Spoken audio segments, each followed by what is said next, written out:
Hello everyone, I am Priyanka. और जो आज की हमारी क्लास रहेगी, इस क्लास में चैप्टर 13 की जो मिसलेनियस एक्सरसाइज है उसमें कुछ 4-5 क्वेश्चन बचे रह गए हैं। इससे पहले के जो क्वेश्चन है वो हमारे सारे कंप्लीट हो गए हैं, 14 तक के क्वेश्चन।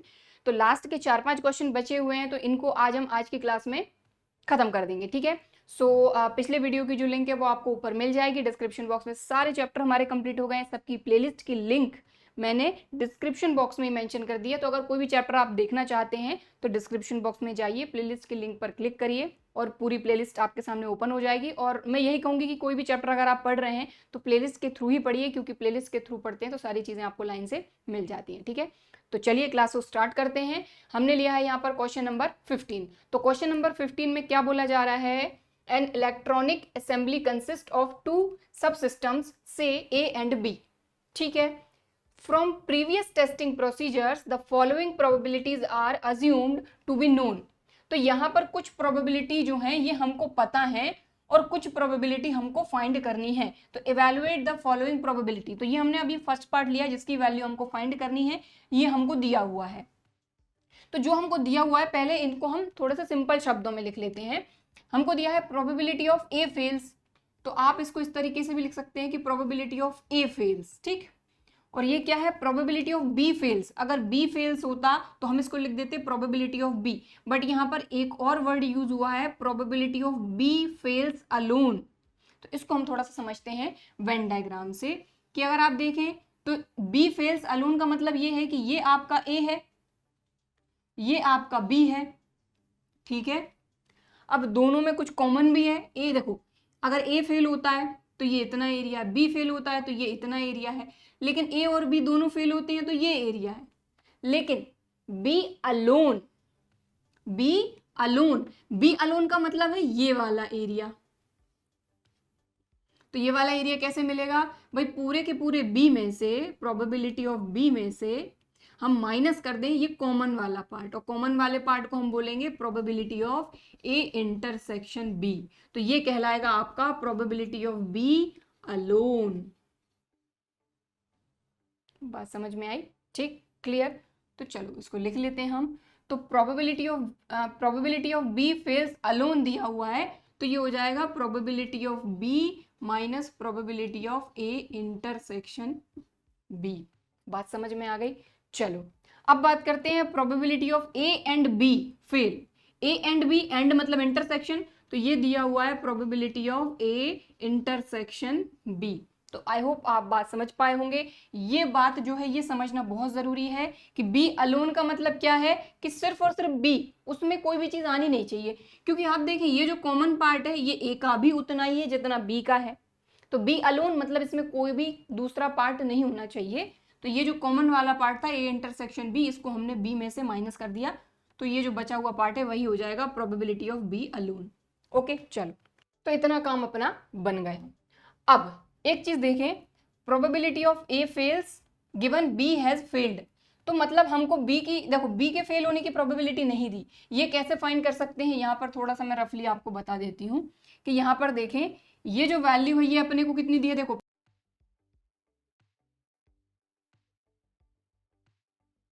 इक्वल टू कितना है अपना 0.15। भाई probability of B fails alone को हम ये लिख सकते हैं, अभी मैंने आपको वेन डायग्राम से बताया। तो ये किसके इक्वल है? इसके, तो हमने लिख लिया। अब यहाँ से हम बी फेल्स की प्रोबेबिलिटी नहीं बता सकते, या ये माइनस का उस तरफ जाके प्लस का हो जाएगा। तो probability of A intersection B, अब आप खुद देख पा रहे हैं ये जो तीसरी चीज आपको दी गई है ये यही है, probability of A intersection B, मतलब ए एंड बी फेल्स दोनों फेल हो रहे हैं, तो उसकी प्रोबेबिलिटी दी है 0.15। तो यहाँ पर अपन ने रखा 0.15 प्लस 0.15, इस तरीके से प्रोबेबिलिटी ऑफ बी फेल्स आ जाएगा आपका 0.30। क्लियर? ठीक है। तो ये जो चीज अपने को गिवन थी ना, आपको गिवन में लिखना है प्रोबेबिलिटी ऑफ ए फेल्स, मतलब इसको अपन ने ए फेल्स को ए ले लिया equal to 0.2। Probability of B fails alone, इसको हम लिख सकते हैं probability of B minus probability of A intersection B, यानी ए और बी दोनों फेल हो रहे हैं, उसको अपन ने माइनस कर दिया ये इक्वल टू ये है, और ए एंड बी फेल्स ये है। अब यहीं से अपन प्रोबेबिलिटी ऑफ बी फेल्स निकाल सकते हैं इससे, जो दूसरी चीज दी हुई है तो निकाल लिया अपन ने। अब यहाँ पर अपन को जो फाइंड करना है वो फाइंड करते हैं, जरूरत की चीजें अपनी ये लिखी हुई हैं। तो इसको अगर आप देखें तो ये क्या है आपका, probability of A fails given B has already, यानी ये बी फेल है ये अपने को दिया है, तो भाई कंडीशनल प्रोबेबिलिटी का फॉर्मूला लगा दो यहाँ पर। तो probability of A intersection B upon probability of B, value रख दो, काम खत्म। तो यहाँ पर ए इंटरसेक्शन बी की प्रोबेबिलिटी अपनी कितनी है 0.15 अपॉन बी फेल की प्रोबेबिलिटी है 0.30। डेसिमल के बाद यहाँ पर भी 2 नंबर यहाँ पर भी है, तो ये डेसिमल कैंसिल हो जाएगा। 15 1 जार 15, 15 2 जार 30, चाहे तो लिखें 0.5 लीजिए। तो ये फर्स्ट पार्ट आपका हो गया है कंप्लीट। ठीक है, अब बात करते हैं सेकंड पार्ट की, probability of A fails alone. तो यहां पर आप देखें, यहां पर फिर से ए फेल्स अकेला नहीं आया है, ए फेल्स की प्रोबेबिलिटी ये दी हुई है, हमको चाहिए ए फेल्स अलोन। तो जैसा हमने बी के लिए किया था, बी फेल्स अलोन के लिए, कि बी फेल की प्रोबेबिलिटी में से ए और बी दोनों की प्रोबेबिलिटी माइनस कर दी। यहां पर क्योंकि ए के लिए बोला गया तो ए के लिए करेंगे, तो probability of A minus probability of A intersection B. थोड़ा सा वेन डायग्राम से और समझा ही देती हूं ताकि क्लियर रहे अपने को। देखो ये अपना रहा ए, ये रहा अपना बी, ठीक है। हमको चाहिए सिर्फ क्या, ए फेल्स अलोन।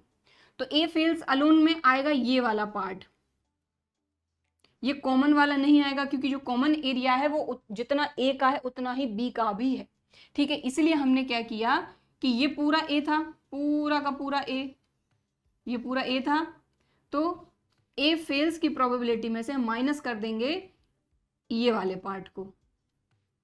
तो अपना जो मैंने ये जो शेड किया है ये एरिया बचेगा। तो ये क्या है आपका ए इंटरसेक्शन बी, यानी ए एंड बी फेल्स, ठीक। तो वही मैंने यहाँ पर लिखा हुआ है। चलो ठीक है, अब कुछ रह ही नहीं गया, वैल्यू रख दो, काम खत्म। तो ए फेल्स की प्रोबेबिलिटी है 0.2 माइनस ए इंटरसेक्शन बी है 0.15, तो इनको माइनस कर दो आप, तो ये आ जाएगा 0.05। क्लियर, ठीक है, समझ में आ गई ना बात। देखो 0.2 में से 0.15 आप माइनस करोगे ना, तो यहाँ एक जीरो हम ले सकते हैं, माइनस कर रहे हैं, 10 में से 5 गया 5 बचा, यहाँ 1 1 माइनस 1 0 और 0 माइनस 0 0, खत्म, ठीक है। तो 0.05। तो लीजिए ये हो गया आपका फर्स्ट पार्ट, ये हो गया सेकंड पार्ट। बस थोड़ा सा वर्ड्स को समझना है, और ये क्वेश्चन तो बहुत ही सिंपल था। अब हम करेंगे अपना नेक्स्ट क्वेश्चन। और एक चीज और, अगर आपको लग रहा है तो आप एक वेन डायग्राम अपने पास यहाँ साइड में बना देती हूँ, बना के रख लीजिए, ताकि आपको ए अलोन और बी अलोन का मतलब समझ में आए।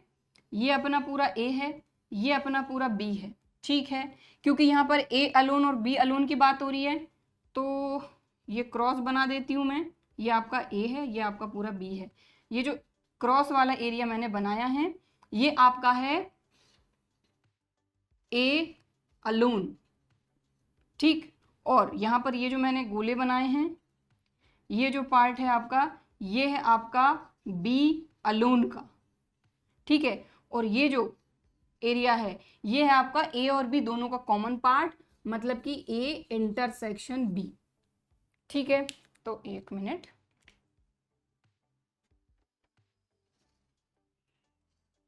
क्योंकि ये अपने फर्स्ट वाले का आंसर है, ये अपने सेकंड वाले का आंसर है, और ये मैंने वेन डायग्राम बना दिया है ताकि आप क्लियरली सारी चीजें समझ सके। चलिए अब हम देखेंगे next question.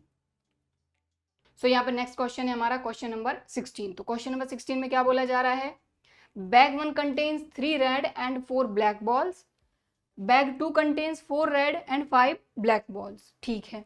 1 ball is transferred from bag 1 to bag 2। तो यहाँ पर कुछ नई कहानी चल रही है कि बैग 1 में कुछ रेड कुछ ब्लैक बॉल है, बैग 2 में कुछ रेड कुछ ब्लैक बॉल है, लेकिन बैग 1 से बैग 2 में एक बॉल ट्रांसफर करी जा रही है। तो अब ये एक बॉल जो है उसका कलर नहीं दिया गया है, बस ये बोला गया कि एक बॉल हम बैग 1 से बैग 2 में ट्रांसफर कर रहे हैं, ठीक है। आगे बोला जा रहा है and then a ball drawn from bag 2, और उसके बाद फिर बैग 2 से बॉल निकाल रहे हैं, और फिर बोला जा रहा है कि ये जो बॉल निकली है ये रेड कलर की निकली है। पूछा क्या है, find the probability that the transferred ball is black. अब हमसे उल्टा ही पूछ रहे हैं, भाई हमने बैग 1 से बैग 2 में बॉल ट्रांसफर करी, फिर बैग 2 से एक बॉल निकाली, अब वो जो बॉल निकाली वो रेड है, लेकिन ये बोल रहे हैं कि जो ट्रांसफर्ड बॉल आपने स्टार्टिंग में जो ट्रांसफर करी थी ना बॉल, वो ब्लैक होगी, उसकी प्रोबेबिलिटी बताओ। तो जो ट्रांसफर बॉल रहेगी वो ब्लैक भी हो सकती है, रेड भी हो सकती है, दो कंडीशन बन रही है। मतलब यहाँ पर इन इवेंट्स को हम मतलब डिवाइड करके काम करेंगे। तो देखिए ट्री डायग्राम से समझेंगे, बेस्ट समझ में आएगा। हमारा ये रहा बैग 1,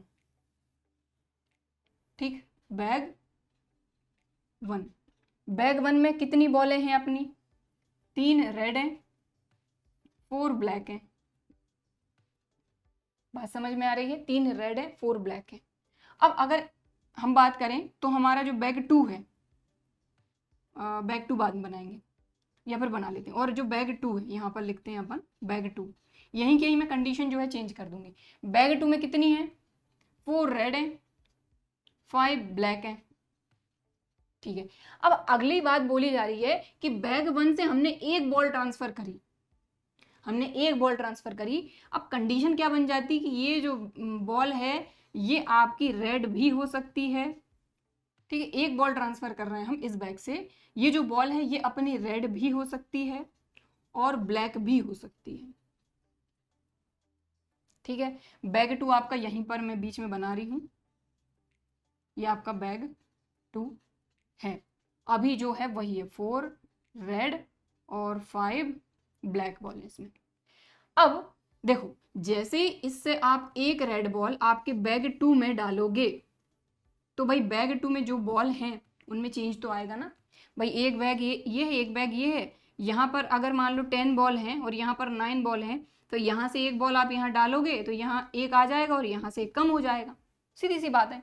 तो अगर रेड बॉल आप डालते हो इस बैग से दूसरे बैग में, तो यहाँ पर कितनी हो जाएंगी, 4 बॉल पहले से थी रेड, इसमें एक और आ जाएगी, तो ये 5 रेड बॉल हो जाएंगी। थोड़ा सा इसको बड़ा बना देते हैं, 5 रेड बॉल, और ब्लैक तो जितनी है उतनी ही रहेंगी, 5 ब्लैक बॉल, राइट। अगर मान लो कि ये जो बॉल हमने ट्रांसफर करी थी तो इसके लिए कंडीशन आपकी अलग बनेगी। आपके बैग, देखो बैग 2 आपका जो क्वेश्चन में दिया था वो ये था, लेकिन क्योंकि बैग 1 से बैग 2 में हम बॉल ट्रांसफर कर रहे हैं इसलिए बैग 2 की कंडीशन रेड के हिसाब से अलग हो जाएगी, ब्लैक के हिसाब से अलग हो जाएगी। तो देखा जाए अगर ब्लैक बॉल डालते हैं तो रेड तो आपकी कितनी रहनी है, 4, लेकिन क्योंकि एक ब्लैक बॉल आप एक्स्ट्रा ऐड कर रहे हैं तो 5 तो पहले से थी, 5 तो पहले से थी, इसमें एक और ऐड हो जाके ये हो जाएंगी 6 ब्लैक बॉल, ठीक है। ओरिजिनल बैग 2 अपना ये था, बट बॉल ट्रांसफर करने के कारण अगर रेड बॉल ट्रांसफर होती तो ये कंडीशन बनेगी, ब्लैक बॉल ट्रांसफर होती है तो ये कंडीशन बनेगी, ओके। अब आगे हमसे बोला जा रहा है कि हमने बैग 2 से बॉल निकाल ली, तो बैग 2 यहाँ कंडीशन अलग बनेगी, बैग 2 की यहाँ कंडीशन अलग बनेगी। भाई हमने बैग 2 से एक बॉल निकाल ली और वो बॉल रेड है, ठीक है, वो बॉल रेड है, ठीक है, लेकिन किस कंडीशन में, जब हमने रेड बॉल, इसको एक इवेंट E1 ले लेते हैं अपन, जब रेड बॉल के लिए, और ब्लैक के लिए अपन एक इवेंट E2 ले लेते हैं, बेटर तरीके से समझ में आएगा, ठीक है।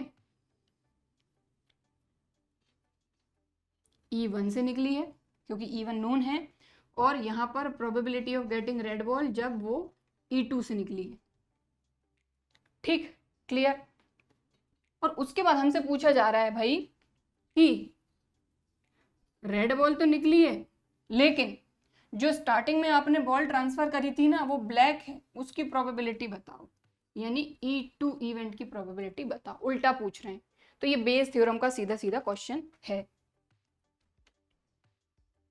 तो चलो कर लेते हैं। तो देखो यहां से अगर हम बात करें तो प्रोबेबिलिटी ऑफ इवेंट E1 की बात करते हैं, तो रेड बॉल अगर ट्रांसफर करते हैं तो रेड बॉल के ट्रांसफर होने की प्रोबेबिलिटी बताओ भाई। टोटल रेड के फेवर में कितने आउटकम हैं, 3, और टोटल पॉसिबल आउटकम 7, 3/7, ठीक। अब बात करते हैं किसकी, की probability of event E2, E2 मतलब ब्लैक बॉल ट्रांसफर होने की प्रोबेबिलिटी, तो ब्लैक बॉल है कितनी, 4, टोटल पॉसिबल आउटकम 7। अब आते हैं कि जब बैग 1 से बैग 2 में हमने रेड बॉल ट्रांसफर करी, रेड बॉल ट्रांसफर करी, ठीक है, और वो रेड है, उसकी प्रोबेबिलिटी, तो रेड बॉल कितनी है भाई, 5, और टोटल पॉसिबल आउटकम 5 + 5 हो गए 10, ठीक, यहाँ की बात करते हैं, प्रोबेबिलिटी इसकी करते हैं।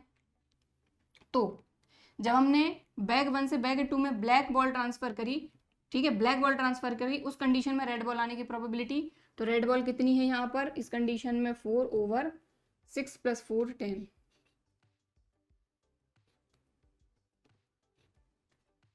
ठीक, और ये प्रोबेबिलिटी अपने को बतानी है। तो यहाँ पर ये दो ब्रांच बन रही हैं अपनी, एक ये बन रही, एक ये कोई ब्रांच नहीं है, इसमें चेंज होके आया है ये और ये। ओके, तो अगर इसको नहीं भी बनाएंगे तब भी चलेगा, ये मैंने सिर्फ समझाने के लिए बनाया था। तो ओरिजिनल बैग 2 ये था अपना। चलो, तो अपन फटाफट से लिख लेते हैं कि भाई इवन अपना एक इवेंट है, ठीक है, ट्रांसफर्ड बॉल is read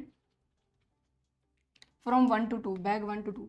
और E2 हमने इवेंट किसको लिया है कि ट्रांसफर्ड बॉल इज ब्लैक। तो ये अलग चलेगा कि प्रोबेबिलिटी ऑफ इवन क्या हो गई अपनी, अभी अपन ने फाइंड किया 3/7, और E2 की प्रोबेबिलिटी ब्लैक बॉल जब अपन ने डाली था 4/7, राइट। अब इसके बाद अपन ने ये जो R है ये किसको लिया कि रेड बॉल निकल गई है, तो लेट R क्या है, और red ball drawn from bag 2। Bag 2 से जो बॉल हमने निकाली वो रेड है, ये हमको बोला गया है। तो इसी की प्रोबेबिलिटी फाइंड करते हैं कि probability of getting red ball कब, जब इवन इवेंट हुआ हो, ठीक है, और probability of getting red ball कब, जब E2 इवेंट हुआ हो। जब ब्लैक बॉल डाली हो तब रेड की प्रोबेबिलिटी, जब रेड बॉल डाली हो तब रेड की प्रोबेबिलिटी। तो इसमें हमने देख लिया कि भाई जब रेड बॉल आएगी तो रेड बॉल में एक बॉल एक्स्ट्रा ऐड होगी, तो ये हो गया 5 ओवर टोटल 5 + 5 10। और जब ब्लैक बॉल डलेगी तो रेड जितनी है उतनी रहेंगी, मतलब 4/10। बात क्लियर हो गई, ठीक है। अब हमसे पूछा क्या है, और यहाँ पर एक चीज़ और, probability of getting red ball find करना ही पड़ेगा अपने को। तो उसके लिए अपन क्या करेंगे भाई, ये पहली ब्रांच का मल्टीप्लाई प्लस दूसरी ब्रांच का मल्टीप्लाई, तो ये हो जाएगा probability of E1 into probability of RE1 plus probability of E2 probability of RE2। इसको सॉल्व कर लेते हैं फटाफट से, इन दोनों का मल्टीप्लाई कर लो, 5 3 15, 10 7 70, और प्लस इन दोनों का मल्टीप्लाई 4 4 16 ओवर 10 × 7 70, तो ये आ जाएगा 31/70। तो इसको हम पहले इसलिए फाइंड कर लेते हैं क्योंकि ज़रूरत तो लगनी है। अब मेन चीज़ क्या फाइंड करनी है, ये कि बॉल तो रेड निकल गई, लेकिन जो हमारी ट्रांसफर्ड बॉल है, ट्रांसफर्ड बॉल वो आपकी ब्लैक है। देखो ये transferred ball is red E1 है, और ट्रांसफर्ड बॉल इज ब्लैक ये E2 है, इसलिए E2 की प्रोबेबिलिटी फाइंड करना है। तो अपनी रिक्वायर्ड प्रोबेबिलिटी,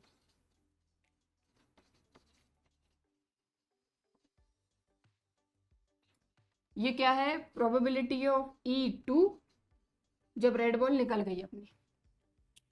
तो देखो बात वही है कि ये बेस थ्योरम का अपना क्वेश्चन है, ठीक है। चाहो तो सीधा फॉर्मूला लगा दो, और चाहो तो कंडीशनल प्रोबेबिलिटी से भी आप सॉल्व कर सकते हो, कोई दिक्कत है ही नहीं। तो इसके लिए सिंपल तरीका मैंने आपको, देखो ये चीज़ अगर आपको नोट करनी है तो आप साइड में वीडियो को पॉज करके नोट कर लीजिए, क्योंकि ऑब्वियसली इसकी ज़रूरत मुझे लग रही है जगह की, तो मैं इसको हटा रही हूँ, ठीक है। तो ये जो हम डायग्राम बनाते हैं ना फिगर, ये इसलिए बनाते हैं ताकि सब कुछ दिमाग में क्लियर हो जाए हमारे, ठीक। चलो मैं इसको हटा रही हूँ, लग रहा है तो वीडियो को पॉज करके आप नोट कर सकते हैं।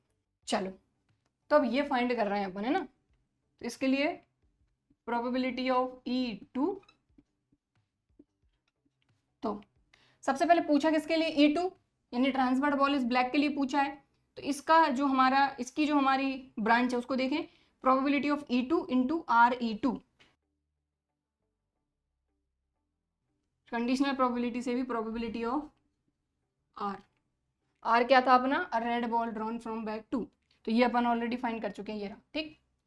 वैल्यू रखते हैं अपन। तो देखो E2 की प्रोबेबिलिटी 4/7 और RE2 की है 4/10, दोनों का मल्टीप्लाई कर लो, 4 4 16 ओवर 7 × 10 70 अपॉन आर की प्रोबेबिलिटी अपन ये फाइंड कर चुके हैं 31/70।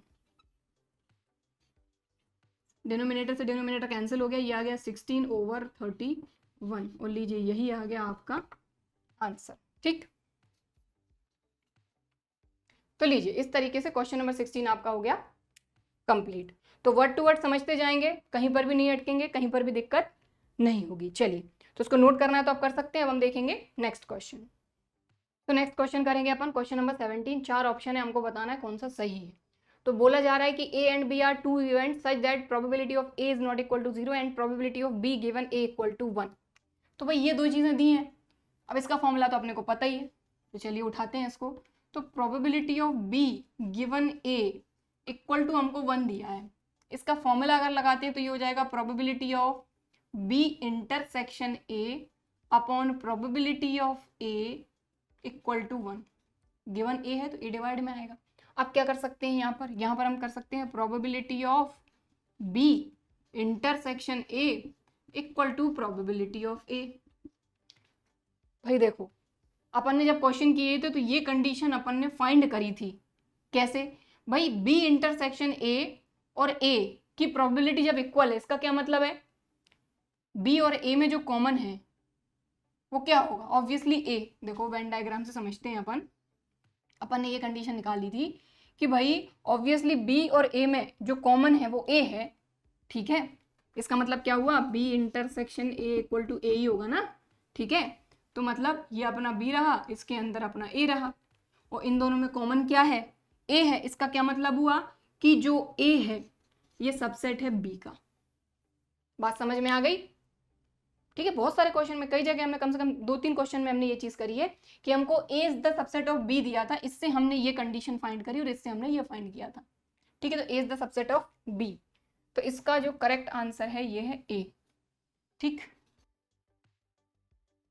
ठीक है, तो लीजिए अब हम करते हैं next question. So next question, question number 18। तो क्वेश्चन नंबर 18 में बोला जा रहा है if probability of A given B is greater than probability of A then which of the following is correct. ठीक है, तो जो अपने पास है पहले तो अपन उस पर चलते हैं। Probability of A given B is greater than probability of A. ठीक, इसके लिए फॉर्मूला आपको पता है, लगा देते हैं। तो probability of A intersection B upon probability of B. ठीक है, इसका फॉर्मूला लगा दिया। अब यहां पर अगर आप देखें तो जो ऑप्शंस हैं उनमें ज्यादातर प्रोबेबिलिटी ऑफ बी गिवन ए, यहां पर भी बी गिवन ए और ए इंटरसेक्शन बी। तो ए इंटरसेक्शन बी मुझे दिख रहा है यहां पर, तो हम क्या करते हैं कि यहां पर ये जो प्रोबेबिलिटी ऑफ बी है इसको हटाने के लिए बोथ साइड ऑब्वियसली इनइक्वालिटी को सॉल्व करते हैं। तो हम इधर से उधर जनरली ट्रांसफर नहीं करते हैं, जो चीज़ भी हमको मल्टीप्लाई या डिवाइड में चाहिए होती है या जिसको हटाना होता है उसको हम या तो मल्टीप्लाई डिवाइड करते हैं। तो इसको हटाने के लिए both side probability of B से मल्टीप्लाई करेंगे। ठीक है, तो ये आ जाएगा probability of A intersection B is greater than probability of A probability of B. हमने प्रोबेबिलिटी ऑफ बी से यहाँ मल्टीप्लाई किया तो ये कैंसिल हो गया और यहाँ पर ये मल्टीप्लाई में आ गया। बट आप देख रहे हैं ये जो बी ऑप्शन है इसमें ए इंटरसेक्शन बी तो है बट यहाँ लेस देन है और यहाँ ग्रेटर देन है, मतलब बी ऑप्शन तो नहीं है। कहने का मतलब ये हुआ कि प्रोबेबिलिटी ऑफ बी गिवन ए के फॉर्म में हमको कैसे भी लाना पड़ेगा इसको। ठीक है, तो अब हम क्या कर सकते हैं, प्रोबेबिलिटी ऑफ बी गिवन ए मतलब ए डिवाइड में आना चाहिए, ए डिवाइड में आना चाहिए। तो अब हम क्या करेंगे, बोथ साइड देखो ये है ना probability of B given A है, यहाँ पर भी यहाँ पर भी यहाँ पर भी, मतलब डिवाइड में ए आएगा आपका, तो बोथ साइड हम प्रोबेबिलिटी ऑफ ए से डिवाइड कर देते हैं। ठीक है, तो probability of A intersection B upon probability of A, यहाँ तो डिवाइड में आ जाएगा और यहाँ डिवाइड होकर कैंसिल होकर ये आ जाएगा प्रोबेबिलिटी ऑफ बी। अब ये आपका फॉर्मूला बन गया प्रोबेबिलिटी ऑफ बी। देखो जो डिवाइड में आता है वही गिवन होता है, आपको पता ही है, greater than probability of B. अब देख लो कौन सा ऑप्शन है, probability of B given A is greater than probability of B. तो आपका जो करेक्ट ऑप्शन है वो है सी। तो आंसर आपका क्या आ गया, सी। लीजिए, तो क्वेश्चन नंबर 18 भी हो गया कंप्लीट। अब हम देखेंगे नेक्स्ट क्वेश्चन। सो हमारा नेक्स्ट क्वेश्चन है क्वेश्चन नंबर 19, हमारी मिसलिनियस एक्सरसाइज का लास्ट क्वेश्चन, मिसलिनियस एक्सरसाइज और चैप्टर नंबर 13 का लास्ट क्वेश्चन। देखिए क्या बोला जा रहा है, if A and B are any two event such that, तो ए और बी कोई दो इवेंट हैं और किस तरीके से हैं कि probability of A plus probability of B minus probability of A and B equal to probability of A.